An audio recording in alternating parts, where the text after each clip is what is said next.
Hello, my name is Krista Jones, founder and CEO of Virginia Leadership Institute, and welcome to A Seat at the Table. The purpose of this show is to bring together thought leaders and experts from a wide variety of fields to talk about some of the most pressing issues that our communities are facing today and how we can take action and come to a resolution. On November 8th, 2016, we had our presidential election in the United States, and no matter who you ask, from whatever side of the political spectrum, I think there was surprise or everyone has an opinion. So we really felt it was important to bring together some experts today and a small focus group or a small audience to kind of share our opinions and how we can move forward as a country and for the next 4 years. So I'd like to start off by introducing our panelists today. We have Dr. Stephen Farnsworth, who is a professor of political science and international affairs at the University of Mary Washington. We have TARINA KEENE, who is executive director of NARAL Pro-Choice Virginia. And we have Donald Scoggins, who is a GOP activist. Welcome to our panel today. So I'd like to start off by asking you all, how do you feel this election was different from others? So all of you have been involved in politics from different sides. You've seen it from different angles. Why was this election so different? We'll start off with you, Dr. Farnsworth. Well, for me, the main thing that was different about this election was the extent to which anger proved to be a winning strategy.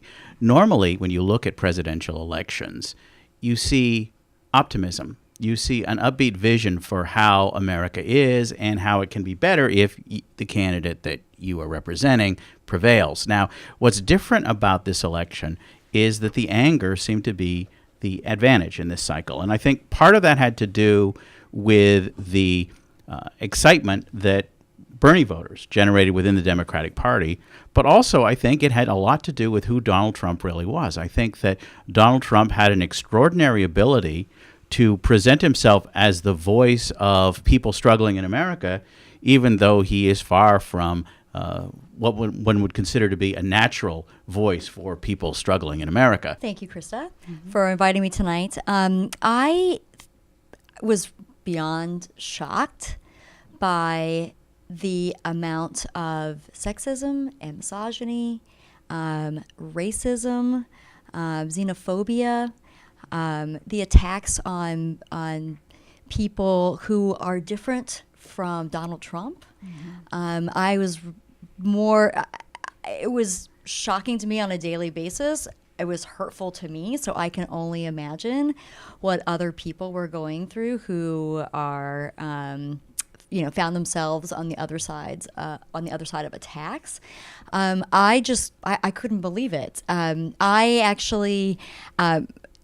The one day that it actually became apparent to me just how bad it was is that I have a 3.5-year-old daughter, and I was very excited, and she was very excited. I talked about Hillary Clinton a lot, and I happened to have the TV on, and she walked in the room, and I wasn't really paying attention, and she said, "Mommy, who is that man?" And he was, I think I'd become sort of desensitized to some of the things that he was saying and what he was doing on a regular basis. And I said, that's Donald Trump. And she said, in a very blank face, very serious face, and she said, "Mommy, he's a very bad man." And the reason she was saying that, I think, was because of the tone that he was taking. And from a 3.5-year-old little girl who had was really excited about, because her mother was talking to her about a woman being on the ticket for the first time who had, no other background or knowledge of him, was able to sort of see that as a child. So that was something that really brought it to reality to me, is that even though I'm not a person of color, I am a woman, and I don't have a lot of other different things that differentiate me, but that was a shocking moment for me. And I was at that point in time became very concerned about how the tone, the rhetoric that was being put out there around the election would actually affect our children.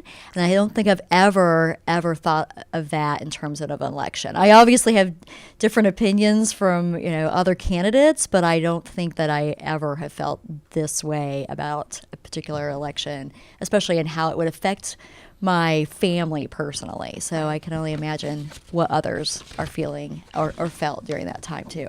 Exactly. So Thank you. Don? I believe basically I feel the same way that the two other panelists feel, but one of the things that really was very shocking to me was the amount of hypocrisy in this campaign. It seems like the more hypocritical you were, the better it was for you. If you were a person who tried to be dignified and tried to set the example for the youth and for others, that evidently that currency didn't have much favor. Also, I was very shocked or very surprised at the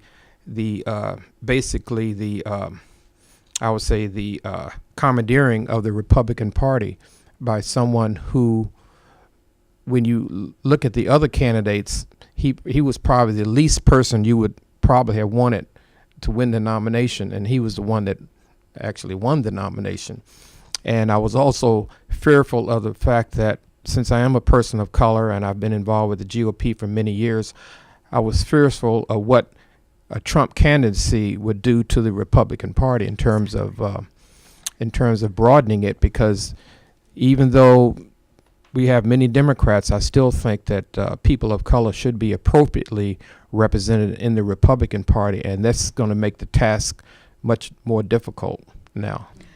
So, TARINA, as you were saying earlier, Trump's victory in his election and his campaign was very harmful to women, and not only his personal, but what he may implement in terms of policies, I guess, depending on how you view women's health policy. But I'd like to know from you, I mean, he impacted a lot of different issue areas, but in terms of women's health, what are some things that your organization is kind of trying to predict, or what type of strategy, how are you going to lessen the impact of a Trump presidency? Well, we are taking some time right now to figure out another strategy. Obviously, we had a different one ready to go.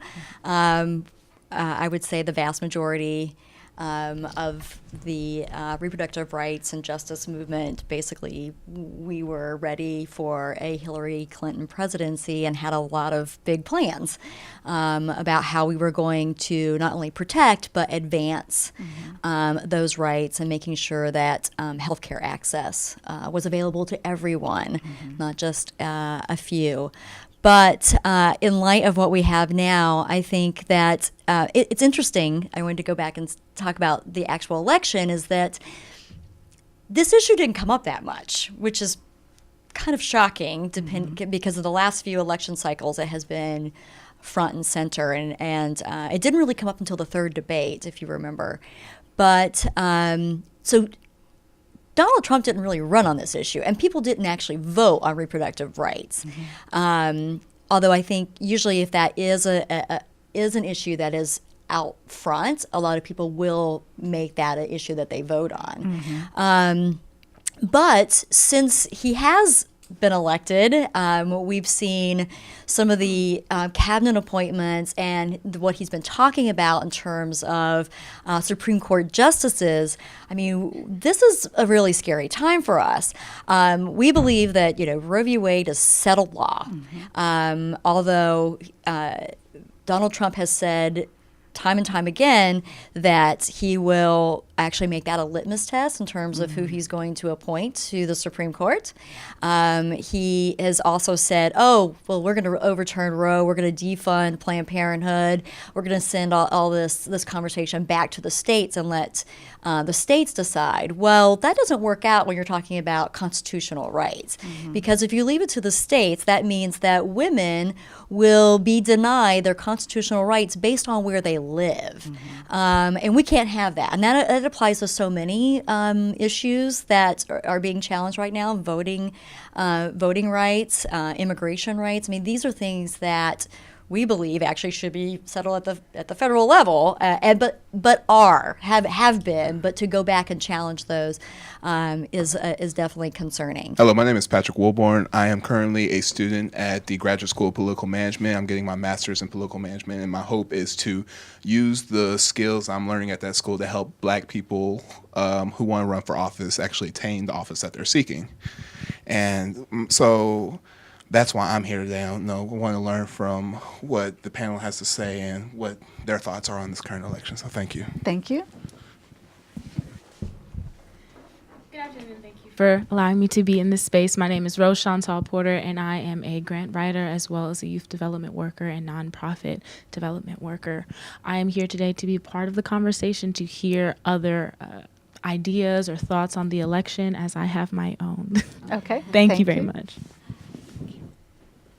Hi, thank you for having me this evening. My name is Amina Gilliard James. I'm currently a doctoral candidate at the George Washington University, studying human and organizational learning. I'm also a federal employee and the wife of an active duty military officer. And I'm here because of all of the above. This election has impacted my life in numerous ways as an ally, as a federal employee, as an Army wife, and I just want to be a part of the conversation and a part of the solution moving forward. So thank you. Hi, Krista Jones. Thank you very, very much for organizing this. I, like probably everyone in this room and much of America, found this campaign to be traumatic and painful. And actually, I was raised in a household where we weren't religious, but we were really into politics. Mm-hmm. We were very liberal, and I was the aide to an elected official in Arlington, which is my hometown, for almost 6 years. That's how I know Miss Jones. And my father battled cancer for more than 20 years. He outseated his life expectancy by 23 years.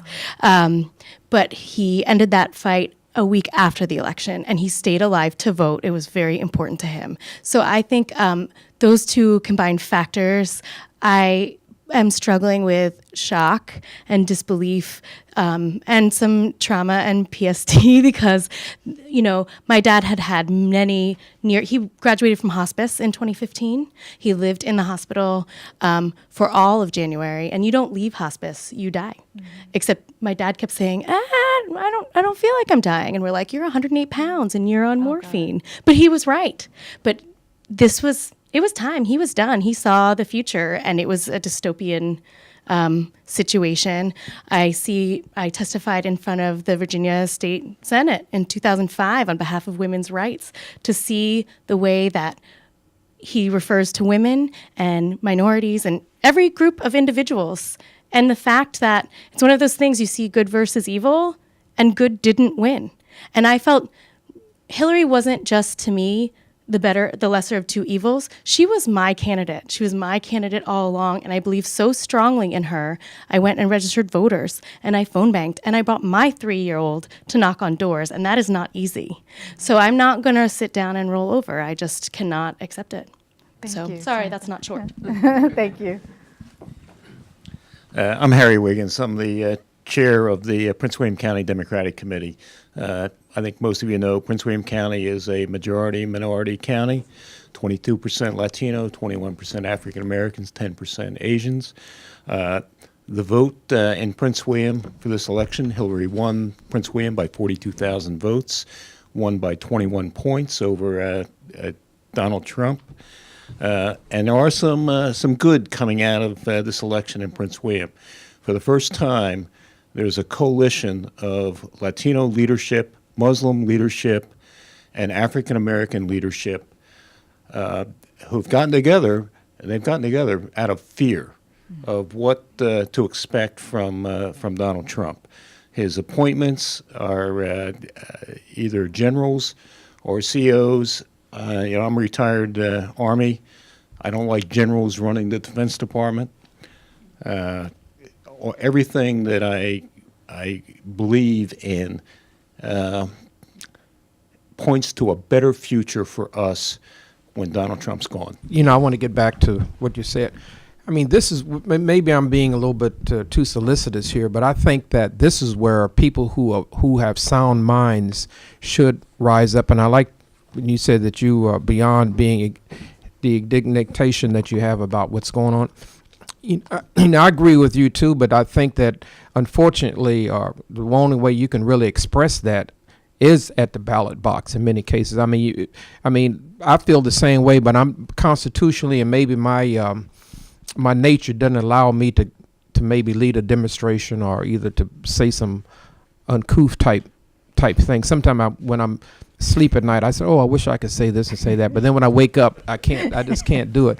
But I think that people that are moderate Republicans in Virginia, tends to be a swing state, and it's kind of right or center. I think that this is where about maybe even in a general election, when you see things happen a certain way, or maybe even the primary. In Virginia, you do not have to register by party, so you can vote in anybody's primary, even though the parties don't want you to do that. But I think that if you don't like a Corey Stewart, maybe you need to get out and vote for the person who's what you would be considered the lesser two evils, And I think that we really do need to bring some. I really don't want to see in next year's election the vitriol that happened at the national level in Virginia. I just tell you the truth. I really, I don't want my pressure going up that high, And I think that people of sound minds need to get out and just make sure that the people who we feel are very abhorrent do not get in halls of power. I don't care whether you're Republican or Democrat. We need to just not make sure that happens. One thing that I think is an important part of this conversation that we haven't gotten to yet is the extent to which people are finding it increasingly difficult to vote in this country because of the changes in the way that voting registration mechanics are taking place. This is an issue in Virginia. It's an issue in many other states. But fundamentally what's going on here is an effort to make it harder to vote. When you think about the laws in Ohio or Wisconsin or Pennsylvania, to name 3 swing states, when you think about the laws here in Virginia, the way in which more ID is required, and there isn't a provision in any of these states that make it easy to get that ID if you don't already have it. Particularly, this is an issue, I think, for older Americans, particularly those in inner cities who use mass transit, who do not have access to DMV offices. You have to have a car to get to the DMV in most jurisdictions, and so that creates a real problem. And we know, for example, that in Wisconsin there were more than 200,000 people who once upon a time could have voted but now can't because of the new rules, and we have to get those people to the places where they can register and be done with the process so that when election day comes, they can participate. It used to be a bipartisan thing in America where Democrats and Republicans both supported Voting Rights Act, supported the mechanics of voting being a key part of where Americans could agree. And we're not seeing that anymore. And that is disproportionately affecting African American communities, to be sure. And so this is a key crisis, it seems to me, in the way that we do this process. Instead of making voting easier, we're making voting harder. And I think that one of the ways in which the media undermined the effectiveness of this election cycle was not to talk about that more. Instead of all the questions about the issues of the latest tweet, the latest insult, the issue of voting mechanics, it may not be sexy, but it is crucial to how this process works and whether people feel like the system is working for them or not. Because imagine an 80-year-old person trying to get to the polls, getting there somehow with buses and long lines and all the rest, because they've also cut the early voting days in many states. We don't even have no excuses early voting in Virginia. There are a whole series of barriers, and so it is an issue, I think, that doesn't get the attention that it deserves. With all due respect to the activists, I think it's really important that we don't worry about elections in terms of the back end, in terms of getting people out. We have to worry about the front end, too, in terms of making sure that everybody who wants to vote is registered ahead of time and has the access through no excuses early voting and other issues like that to make democracy work better for everyone. What do you think that the Republican Party can do, or what are they prepared to do going forward to appeal more to people of color, especially African Americans? Well, I know Harry just can't wait to speak. I'm going to be honest about it, and I'm not, I'm not a political correctness type person. The Republican Party does have a problem with people of color, or people of color have a problem with the Republican Party. But I've lived long enough to know that you're going to have Republican administrations and Democratic administrations. It's not going to be one or the other all the time. And something that a very elderly black Republican told me years ago, who, as he went through life as a Republican, he was a very distinguished former judge and all. I don't want to mention his name, but but he spoke to a group that I was involved with, black Republicans, and he said that through the years, people would come up to him and say, "Why are you a Republican?" They would ask him kind of incredulously, "Why was he a Republican?" And he said something I never will forget. He said, if you can't get a seat at the table, at least be in the room, And that's something I never will forget, because I've been in situations whereby, and even right now, I've been in situations around a group of Republicans, and as I get more gray hair and more wrinkles and everything, I get more confidence. And I've said certain things to them, and it has made some impact, and I think that it's not going to happen overnight, and I probably won't live to see it, but I still think that we cannot give up. We cannot just sort of I don't want to use the word blindly, but I will say that I don't want us to just sort of by rote just go and always vote for the Democratic Party, because quite frankly, within the Democratic Party, they have issues also as it relates to people of color, So it's not like this problem is just with one particular political party. And I think that until we realize that, because quite frankly, other ethnic groups are seeing that. The Latino community, they have appropriately a number of people that are looking at the Republican Party our community, the black community, is the only one that just sort of blindly votes Democrat. And you look at what's happened in public policy throughout the years. You look at Baltimore, you look at just about every major, Philadelphia, Chicago, just about every major city that's been Democrat for God knows how long. We have all these issues, and while I'm moderate, I tend to be right of center. I think that some of the policies that I've seen happening when I just got out of college back in the late 60s, I saw certain things that were beginning to happen in these cities that I knew exactly what it was going to end up with.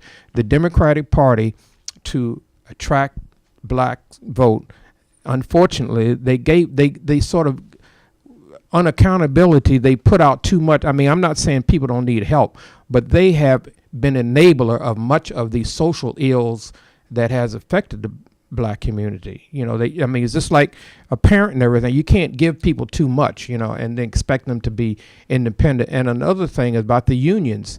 The unions have just about raped these cities between the teachers union and certain public employee unions. They chased all the tax base out of the city. How do you expect them to be able to pay for what needs to be paid for? And who's left? The people who can't get out are the ones that's left there, and you see what has happened. This is a little bit too simplistic, but I think that it calls for a dialogue that we probably should have had 20 and 30 years ago to make sure that we don't go overboard one way or the other. We have to kind of take it in steps and make sure that we have the infrastructure or the structure to take care of some of these ills that we have, instead of just throwing money at the problem. And as a result, you chase people out of the city. And just like in Prince William County, everybody wants to go to Gainesville, everybody wants to go to the western part of the county, because the eastern part has, people they don't want to be around. Anyway, here you go. I'll leave it at that. Harry, did you have a question? Yeah, I have a couple things to say, Don, as you might expect. I kind of have a unique situation here. I have an African-American daughter-in-law, and I have a Latina daughter-in-law. So when Don's guy, Donald Trump, appointed Jeff Sessions to be the Attorney General, a white nationalist, segregationist, to be the attorney, do I need to say more? And Don, regarding unions, the Republican Party would have everybody except them make $1 an hour, or less, or nothing, and that's a problem. When people make $7.25 an hour, it's not a livable wage. People can't live on that. They can't support a home, a family, or kids, or anything else. And in Virginia, massive resistance against any increase by one of my delegate, Rich Anderson, who rails against increasing minimum wage. So in terms of the Republican Party and African Americans, I heard from my both daughter-in-laws, Latina and an African American, why would any African American ever be a Republican? Because the Republican Party is nothing but a bunch of white racists. I think making sure that we as people and making sure that we're well informed and that we remain vigilant for protecting our own rights, and that we actually take an active part in ensuring that, but also that we are pulling other people in. We're making sure that people are well informed. And I think there are a lot of opportunities. I know since election day, the day after election, my small organization, we had over 100 people just randomly sign up to be volunteers for our organization. And we've already reached out to every one of them. They've received phone calls, they've received emails. We've actually had happy hours, trying to bring people in and making sure that they know that we see them and that we hear them and that we really want them to be involved. Not everyone is going to want to be a part of the reproductive rights and justice movement, but they certainly, there are issues out there that are at grave risk because of this administration. I think there are a lot of people who are saying, "Oh no, he was just talking," but people voted for him. People believed what Donald Trump had to say, and they are going to expect some action, whether he believes it or not, and whether he's an ideologue or not, or he believes it. He's definitely putting the wrong people in place who actually do want to do that. So I think it's not just from the White House. It's a lot. It's almost every department that is in the cabinet that we need to make sure that we're paying attention to. So I think no matter who you are or where you fall on the spectrum, is that we all stand together and then we all find a way to participate and be involved and make sure, again, in 2017 that we're actually mobilizing and getting out to vote here in Virginia and beyond. It's going to be a long 4 years. Well, I'd like to thank our panelists and our audience today for this discussion. I think it's clear that this election has been different from any other. It's brought up a lot of internal emotions and anger, and we're all struggling with how to move forward as a nation. But, I really think it's time for us to think a little bit differently about how we approach activism. The name of this show is A Seat at the Table. And I think this election showed that we cannot have business as usual. I'm hoping that we won't see this type of vitriol again in future elections at the local, state, or national level. But what I am hoping as well is that we all think a little bit differently about how we can make a difference and how we can all have a seat at the table.